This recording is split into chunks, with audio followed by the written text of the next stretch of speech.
कि मैं हमारे जो समाज है कैसे आगे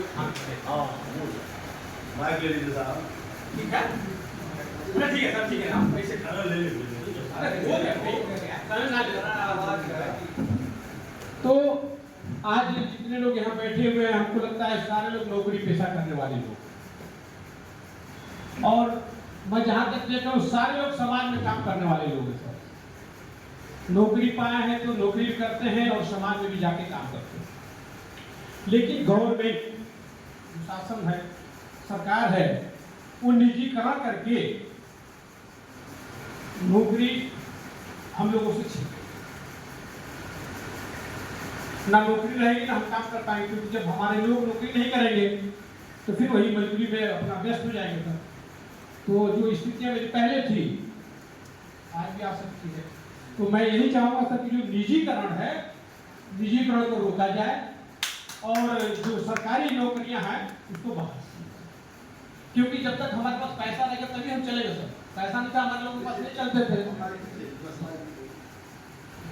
बहुत अच्छी बात आपने की है, बहुत ही महत्वपूर्ण बात की। मुझे खुशी है कि सवाल आ गया, क्योंकि भविष्य के लिए यही चिंताएं और इसको समझना है कैसे। मैं थोड़ा लंबा जवाब दूंगा इसका, क्योंकि ये भविष्य की बात है। पूर्ण रूप से आज़ादी से लेकर आज तक सामाजिक न्याय रहा, आरक्षण, शिक्षा में, नौकरी में और संसद और विधानसभा, ये हमारा मॉडल रहा। काफी लाभ हुआ इससे, लेकिन इससे भी काम हमारा पूरा नहीं हुआ। जो आपने बात कही निजीकरण की, मैं इस बात पे नहीं जाता कि निजीकरण करो या ना करो, मैं इस बात पे जाता हूँ कि निजी संस्थाओं में किस प्रकार सामाजिक न्याय हो। 2007 में मनमोहन सिंह जी प्रधानमंत्री थे, कांग्रेस की सरकार थी, तो एक मांग उठी कि प्राइवेट सेक्टर में आरक्षण होना चाहिए। तो कुछ कंपनियां मनमोहन सिंह जी से मिली, उन्होंने कहा कि सर आप आरक्षण मत करिए, आप हमें 2 साल का समय दीजिए, हम लोग स्वयं कुछ व्यवस्था बनाएंगे। टाटा कंपनी ने बहुत अच्छा काम किया, सुखदेव बल्कि लिख लीजिए, बढ़िया। टाटा ने कहा कि हम आरक्षण तो नहीं दे पाएंगे, लेकिन जो हम माल खरीदते हैं उसमें हम कुछ व्यवस्था करते हैं। जैसे कि लखनऊ में टाटा का ट्रक बनता है, तो ट्रक पूरा तो बनता नहीं है, कहीं से टायर खरीदते हैं, कहीं से एयर का वो छोटा लीवर खरीदते हैं, कहीं से चाबी लेते होंगे, कहीं से प्लास्टिक के पार्ट लेते हैं, कहीं से कांच आता है, तो गाड़ियाँ तमाम जगह से इकट्ठे होकर तब बनती हैं। हाँ, असेंबल होती है, कुछ चीज़ वही बनाते होंगे, लेकिन ज़्यादातर सामान असेंबल होता है।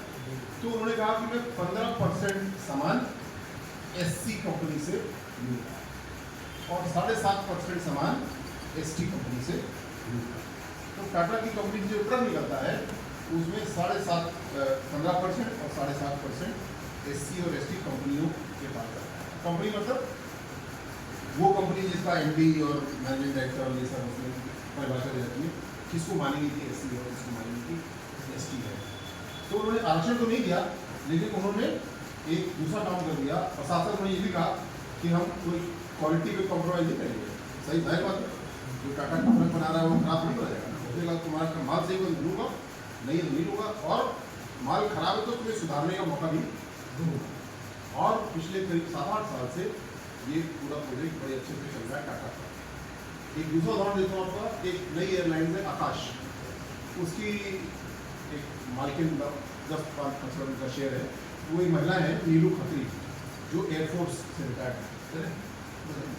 वो एयरफोर्स से रिटायर्ड है और एयरफोर्स की पहले बैच की जो अधिकारी थी उसमें सामान्य परिवार की है। उन्होंने एयरफोर्स की नौकरी की, कुछ पैसा कमाया, कुछ और भी जुटाया, उन्होंने एयरलाइंस में अपना बनाया।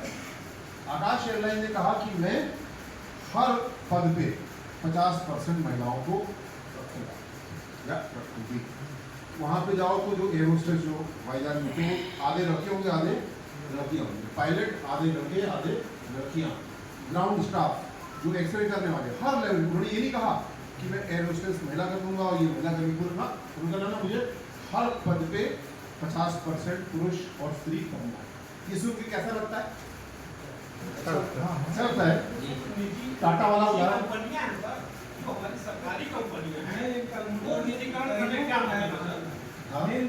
गरीबों को लाभ टाटा कंपनी व्यवहार किया तो फिर कंपनियों को ही व्यवहार किया, तो बड़े लोग हैं, बड़े कोई ऐसी कंपनी और निजी गरीबों को लाभ कहाँ मिला, गरीब पढ़ता निजीकरण नहीं होता है, सरकारी व्यवस्था की पढ़ता मिलने से तो नौकरी पा जाता है। हाँ, ये भी बात सही है, ये करने का आशा है। ये भी बात सही है आपकी।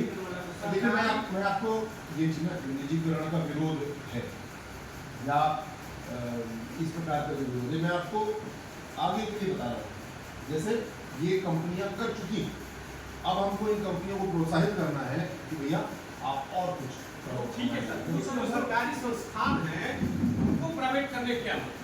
ठीक है, प्राइवेट कंपनियां हैं, उनका आरक्षण किसी ढंग से कर रहे हैं, क्योंकि जो हमारी कंपनी जैसे रेलवे है, बिजली विभाग है और यहाँ खेल है, तो इसमें क्यों रहता? ये एक अलग विषय है, पर आप क्योंकि छेड़े ना गया तो मैं आगरा का एसएसपी था, तो सरकार ने तय किया, रणनीति सरकार की, कि यहाँ के बिजली विभाग को, नगर को हम प्राइवेट करेंगे।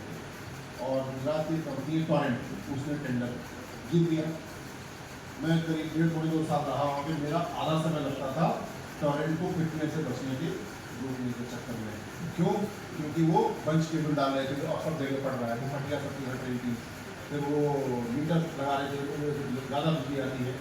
अब मैं कई बार इस बात को परखने के लिए, मैं कब 2012 में से सीखा, आज 2025 मैं पूछता हूँ आगरा वालों से कि बिजली कैसे है, टोरेंट कैसे काम कर, ये टोरेंट बिल्कुल ठीक नहीं है, बहुत ज़्यादा बिल आता है।